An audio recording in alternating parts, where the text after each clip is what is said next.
Gravando, eu e minha amiga Josi, estamos lendo junto. Gente, essa leitura está impressionante, glória a Deus. Antes de entrar, a gente até compartilhou um pouco das nossas experiências com isso. Deus tem falado, hein? Você que está lendo junto, nós vamos ser outras pessoas quando terminarmos o livro. Eu creio nisso. Eu creio em sermos operosos praticantes. Estamos, então, na segunda parte do capítulo 4, que chama Arrependimento, o caminho para erradicar a ira do coração. E aí a gente vai falar agora sobre assuma sua culpa e receba a graça de Deus. Você se recorda da verdade de Tiago 4,6, que Deus concede graça maior? Por isso, diz a Escritura, Deus se opõe aos orgulhosos, mas concede graça aos humildes. Para receber a graça perdoadora de Deus, você precisa assumir a sua ira. Deus resiste ao soberbo, mas ele dá graça ao humilde. Não podemos pôr a culpa em circunstâncias passadas ou presentes. Somos responsáveis. Obedecer a desejos pecaminosos, andar no ritmo do mundo e seu príncipe maligno e destronar o Deus Todo-Poderoso não é uma questão irrelevante. Nossos próprios corações provocam ira. Como Provérbios 28:13 declara, quem esconde seus pecados não prospera, mas quem os confessa e os abandona encontra misericórdia. Como identificar a transferência de culpa? Fiquei irado porque ele gritou comigo. Isso revela a ocasião, mas não a causa real da ira. Meu desejo dominante de receber um tratamento justo. Meu desejo dominante de receber um trabalho. Considere o ponto de vista funcional humano embutido nessas reclamações que são comuns. Ela me deixou muito irado. Meus filhos me deixam louca. O diabo aprontou uma comigo. Eu tenho o gênio do meu pai. Foi a bebida quem falou, não fui eu. Eu fico assim todo mês por causa da TPM. Cada uma dessas declarações implica que somos vítimas passivas ou apenas máquinas sujeitas ao controle de uma outra pessoa ou de uma outra coisa. Um de meus cartoons favoritos ilustra inteligentemente essa tendência. Dois robôs, com um painel de botões sobre o peito, marido e esposa, estão sentados no escritório de um terapeuta conjugal humano. A legenda registra as palavras do terapeuta. Percebo que vocês são extremamente hábeis em apertar os botões um do outro. Contra esse ponto de vista, a Bíblia nos retrata como agentes morais responsáveis, feitos à imagem de Deus, responsáveis por nossa própria conduta.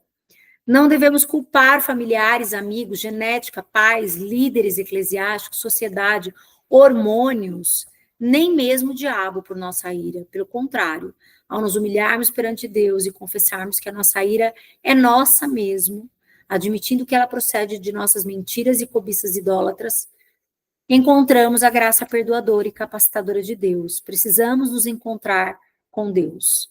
Precisamos nos aproximar dele, tratar diretamente com Deus, submetermos-nos a ele e levar a Deus a nossa ira. Precisamos transferir nossa fé funcional em ídolos fúteis do coração para o Filho de Deus. Comece por identificar seu desejo dominante. Escrever isso é um passo útil. Estou irada agora porque pensei erradamente que preciso ter um marido que... Tarará, tarará, tarará, tarará. A seguir, arrependa-se, não do desejo em si, mas pelo domínio do desejo, por permitir que ele governasse seu coração. Peça a Deus o seu perdão e a sua graça capacitadora. Depois, submeta conscientemente esse desejo à soberania, bondade e sabedoria de Deus. Por fim, busque deliberadamente em oração e meditação, olhar para o alto com um desejo maior de conhecer e amar a Deus, viver as implicações da cruz e servir uns aos outros. Rei papai ou papai servo? O que acontece quando temos comunhão com Deus? Ele nos assegura que ele, não nós, julgará os malfeitores e vindicará o seu povo. Além disso, nós o encontramos como nosso Salvador misericordioso e Pai soberano, comprometido com sua glória eterna e nosso eterno bem. Este Deus de toda graça nos inunda com arrependimento profundo e fé renovada. Nos primeiros dias do meu pastorado, eu suplementava a minha renda pintando casas. Uma semana, eu tive um trabalho de pintura marcado para uma cidade a meia hora de distância. Comecei na segunda-feira e trabalhei por 11 horas. Ao final da primeira noite, estava cansado e faminto. Cheguei em casa, 8 horas da noite, cheio das minhas próprias expectativas. Eu preciso ter um jantar pronto, me esperando. A minha esposa vai servi-lo para mim. Preciso que meus filhos me deixem em paz para eu relaxar. O rei, papai, chegou. Todos se prostrem. Tal como João, no caso acima, quando minhas exigências não foram satisfeitas, eu fiquei irado. Por quê? Em que mentiras eu acreditei? No universo em que eu era Deus? O mundo deveria girar em torno de mim? Eu era como que o sol? Lauren existia para me oferecer o jantar e garantir a minha tranquilidade? Meus filhos deveriam seguir meus decretos e minhas ordenanças e respeitosamente abster-se de interromper o descanso do rei? Como você pode adivinhar, minha família e eu tivemos uma noite horrível. Fiz o mesmo trajeto de volta para casa na noite seguinte, igualmente cansado e faminto. Dessa vez, porém, tudo foi diferente. Deus me encontrou na minha oração. Ele me impactou com um único texto, Marcos 10:45. Pois nem mesmo o Filho do Homem veio para ser servido, mas para servir e dar a sua vida em resgate por muitos. Por meio desse simples versículo, Deus colocou todos os meus planos perante os meus olhos. Seria eu semelhante ao meu Salvador ou aos que o mataram? Eu buscava servir ou ser servido?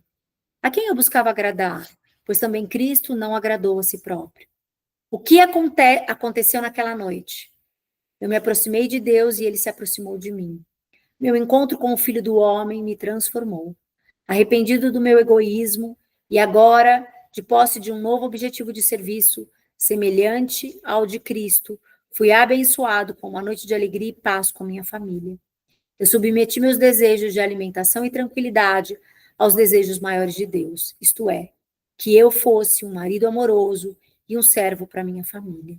O rei papai fora exilado e o papai servo havia chegado. Ao invés do rei papai chegou, todos se prostrem, o tema da noite passou a ser: o papai servo chegou, vamos nos alegrar. O problema que tive na primeira noite é o mesmo problema que levantamos do cenário fictício do começo deste capítulo. O desejo de ser recebido à porta afetuosamente, quando não satisfeito, o texto de Marcos 10:45 citado acima, evidencia o verdadeiro problema: querer ser saudado, não saudado. Na verdade, poderíamos parafrasear assim as palavras do Senhor: pois nem mesmo o Filho do Homem veio para ser saudado, mas para saudar e dar a sua vida em resgate por muitos. O arrependimento de João e Júlia. Em Jesus Cristo, pessoas iradas encontram um Salvador perfeitamente adequado para satisfazer suas necessidades mais profundas de misericórdia perdoadora e esperança poderosa. Ele morreu e ressuscitou para vencer sua ira. Sua palavra tem respostas, seu espírito tem recursos, sua igreja tem sabedoria.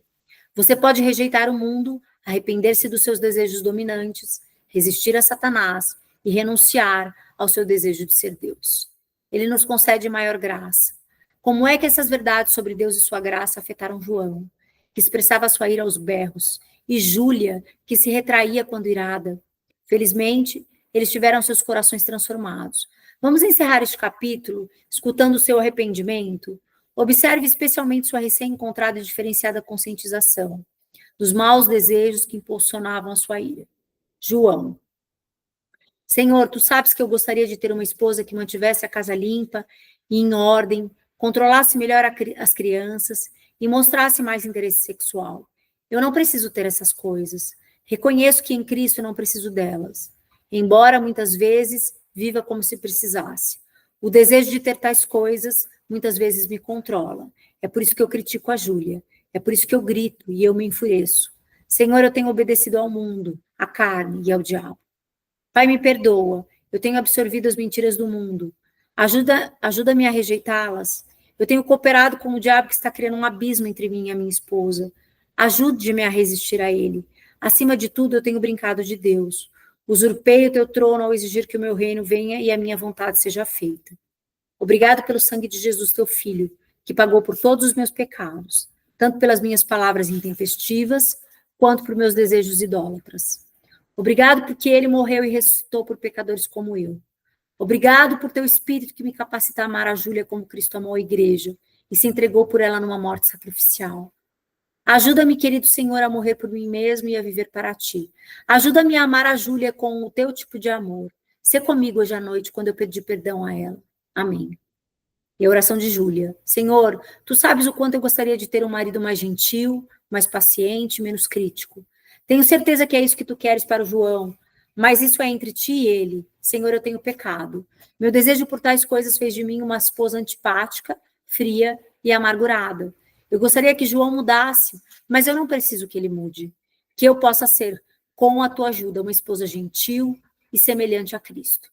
Pai, eu percebo que assumi teu lugar como legislador, promotor, juiz e executor. Decretei que João tem que me amar da maneira como eu quero ser amada. Venho mantendo um registro dos seus pecados e repassando-o na minha mente todo dia e o dia todo.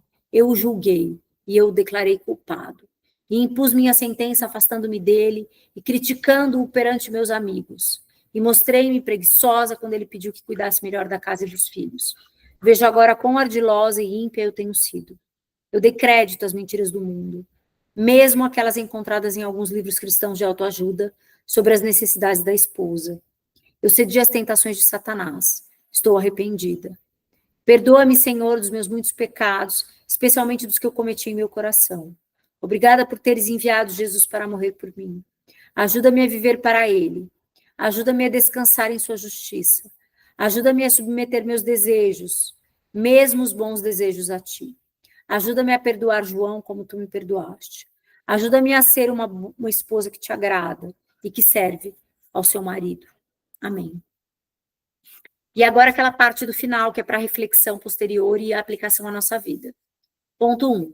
Da próxima vez que você se irá com alguém, observe a tentação de culpar a pessoa, a situação que vocês estão vivendo, o diabo, ou até mesmo o seu cansaço, a condição física que você se encontra, e assim ignorar seu próprio coração. O que ou a quem você tipicamente atribui a culpa?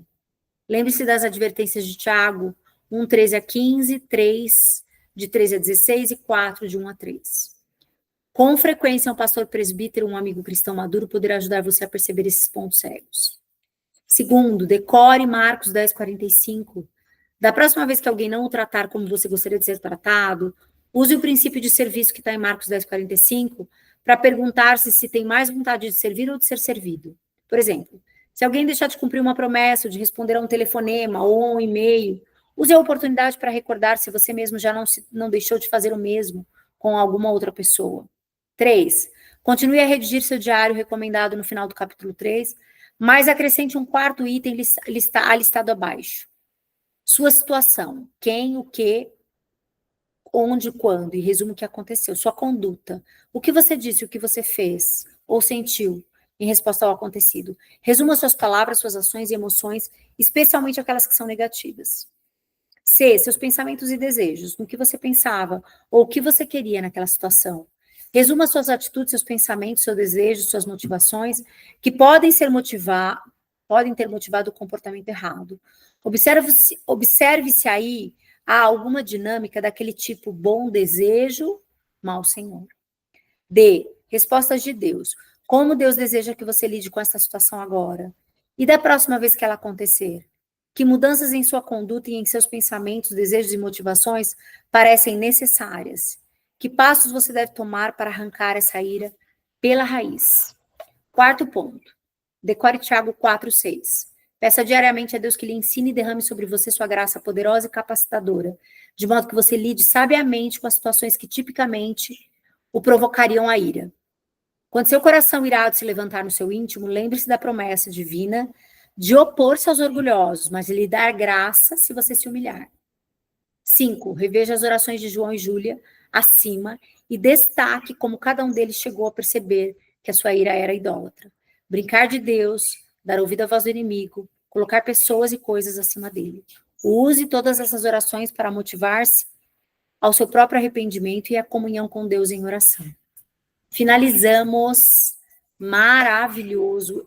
Essa frase eu nunca mais vou esquecer. Bom desejo, mau Senhor. Meu Deus do céu, gente. É um desejo lícito, é algo que é seu de direito, mas que você renuncia quando você vai para a palavra. É muito absurdo, de chocante.